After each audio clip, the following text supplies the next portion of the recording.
ध्यानेश्वर जी, बेंगलोर। हाँ महाराज जी, मेरे गुरुदेव मुझे उनमें ही भगवान दिखते हैं। क्या गुरु को ही सब कुछ मान लेने पर स्वयं भगवान नाराज तो नहीं होते? नहीं, भगवान ही गुरु है, भगवान कोई और थोड़ी है। बंदो गुरुपद कंज कृपा सिंधु नर रूप हरि।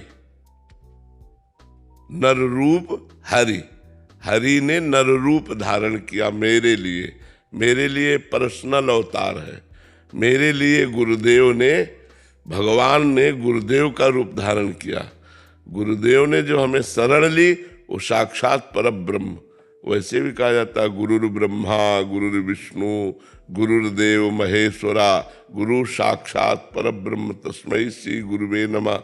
और शास्त्रों में वर्णन आया है जो गुरु है वो ब्रह्मानंदम परम सुखदम केवलम ज्ञानमूर्तिम द्वंद्वातीतम गगन सदसम तत्वमस्यादिलक्षम एकम नित्यम विमल अचलम सर्वधि साक्षिभूतम भावातीतम त्रिगुण रहितम सद्गुरुम तम नमामि।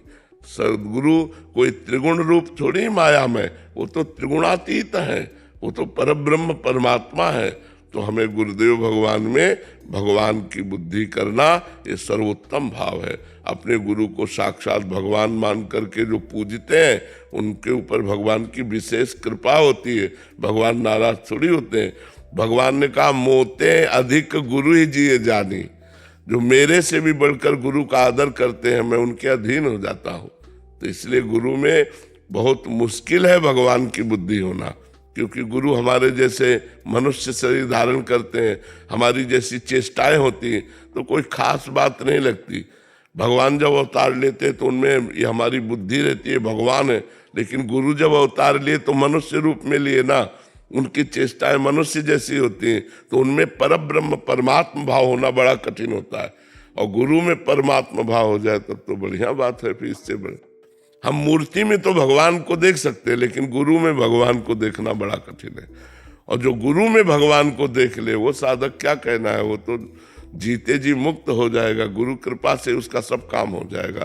पर गुरु में भगवान वास्तविक, हमें कोई और भगवान की जरूरत नहीं।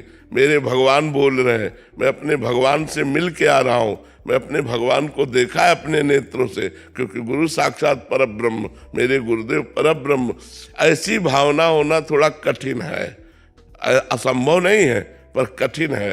ऐसी भावना हो जाए तो बेड़ा पार हो जाए। महाराज जी, जो भी इस मार्ग में साधक चल रहा है, चाहे वो ज्ञान मार्ग में चल रहा हो या भक्ति मार्ग में, उसके गुरु ही हैं, चाहे वो किसी भी संप्रदाय में है। महाराज जी, हमारे अपने गुरुदेव में भगवत भाव होना ये तो सर्वोपरि है ही है महाराज जी, जैसे गुरुजन बताते हैं। पर महाराज जी, हमारे गुरुजी बोल नहीं पा रहे, मतलब वो ज्ञान, पर दूसरे गुरुजी ऐसा, तो हमारी इस भावना में ये भावना दृढ़ न्यून देखो, एक श्लोक और है, अखंड मंडलाकारम व्याप्तमेन चराचरम तत्पदम दर्शतमेन तस्मै श्री गुरुवे नमः। वहां से भी गुरु बोल रहे हैं। एक जगह गुरु मौन है तो वहां से गुरु मुखर है, वहां से गुरु बोल रहे हैं। तो हमें जहां भी भगवत चर्चा सुनाई दे तो विश्वास करना चाहिए मेरे गुरुदेव ही इनके रूप में बोल रहे हैं। पर अपने गुरुदेव पर, सब में गुरुदेव की भावना और अपने गुरुदेव पर ब्रह्म दृष्टि। साक्षात परमात्मा मेरे गुरुदेव हैं, लेकिन सब रूपों में गुरुदेव ही बोल रहे हैं। जैसे मौसी और माँ, मासी और माँ, यद्यपि बा के समान ही उनका हम आदर करेंगे, पर माँ तो मेरी बा है ना।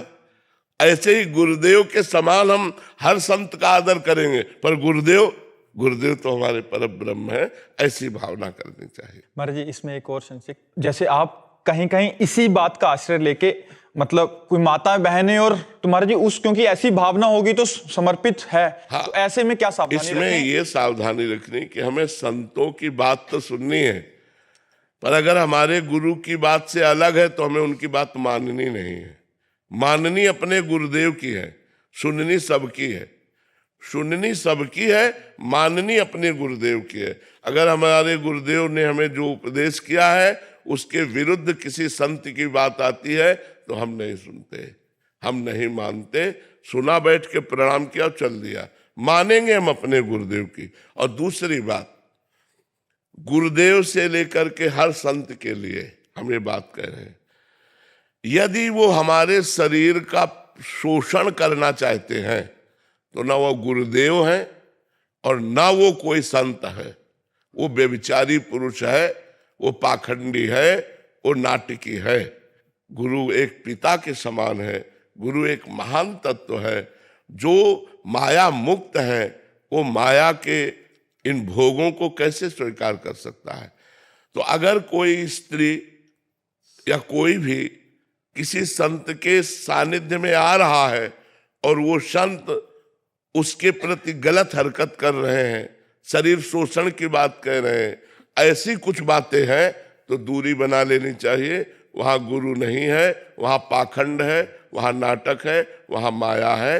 हाँ, कभी कभी बड़े बड़े अच्छे साधकों से चूक हो जाती है, वो एक अलग चीज है। चूक होना अलग चीज है और पाखंड करना अलग चीज है। चलते चलते हम फिसल गए, फिर समझ लो आगे बढ़ो। लेकिन गुरु तो पहुंचा हुआ तत्व है, वो कोई साधक नहीं है। इसलिए हमें चाहिए कि ऐसी जगह से थोड़ा दूरी बना लेनी चाहिए और गुरु द्वारा दिए हुए नाम मंत्र का ही जप करना चाहिए। उनकी निंदा नहीं करनी चाहिए, पर उनसे दूरी बना लेनी चाहिए, जिससे हमारी पवित्रता बची रहे।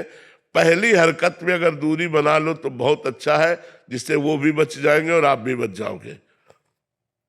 नहीं तो बहुत जगह इस बात का पाखंड होता है कि तन मन प्राण सब कुछ समर्पित कर देना चाहिए। अब वो समझ नहीं पाते साधक, तो उनको लगता है कि जैसा गुरु जी कहें। अब वो बेचारा किससे अपनी बात व्यक्त करे कि कहीं मैं गलत तो नहीं हूं, कहीं मैं अंदर उसके आता है मैं कहीं गलत तो नहीं जा रहा हूं, पर वो सही का निशान किससे लगवावे? जब कभी उसे अच्छा सत्संग मिला तब वो निर्णय कर पाता है कि हमारे साथ तो गलत हो गया, हमारे साथ तो धोखा हो गया। तब तक बहुत देर हो चुकी होती है और हमारे उत्साह, हमारी श्रद्धा, हमारी पवित्रता इतनी निगेटिव हो जाती है कि अच्छे संतों में भी हमें दोष दर्शन होने लगते हैं। पता नहीं ये भी नाटक न, तो हम सत्य से बहुत दूर चले जाते हैं। इसीलिए हमने कहा उन्हीं गुरु के द्वारा दिया हुआ मंत्र और नाम जप करो और गुरुदेव के आश्रित रहो। अंदर से, बाहर से संपर्क छोड़ दो तो तुम्हारा मंगल। उनकी निंदा मत करो, उनका अपमान मत करो, उनसे दूरी बना लो। दूरी बनाना ही उचित है, क्योंकि निंदा अपमान से आपका पतन हो जाएगा। निंदा अपमान किसी का भी मत करो, लेकिन जहां लगे कि यहाँ शास्त्र के सम्मत कार्य नहीं है, शास्त्र विरुद्ध आचरण है, वहां से दूरी बना लेनी चाहिए।